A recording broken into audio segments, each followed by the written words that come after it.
Tinutugis ang dalawang lalaking bumaril sa mayor ng Lupi, Camarines Sur nitong Sabado. Natukoy ang dalawang suspect sa tulong ng CCTV. Makibalita tayo kay Avril Daha ng GMA Bicol. Nagdadalamhati ang bayan ng Lupi sa Camarines Sur sa pagpanaw ng kanilang alkalde. Binaril si Mayor Leo Raul Matamorosa sa harap ng isang appliance service center sa Naga City noong Sabado. Pumanaw si Matamorosa kahapon sa ospital dahil sa tama ng bala sa batok. Sa tulong ng CCTV footage ng service center, natukoy ng pulisya ang mukha ng mga sospek na bumaril sa alkalde na magpapaayos lang sana ng TV noon.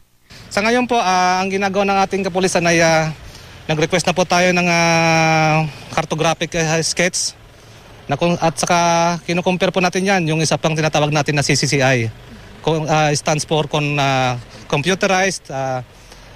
Computerized Composite Criminal Illustration para makompare po natin yung identity ng ating suspect. Inaalam pa rin ng pulisya kung anong motibo ng mga suspect sa pamamaslang.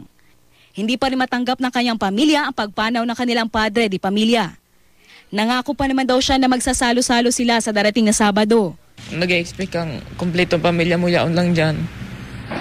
Tapos maaraman mo lang gadana. Ang mga taga-suporta ng pinaslang na alkalde nananawagan din ng hustisya. Mabuot man lang po siya. Magpunta po sa magurang niya.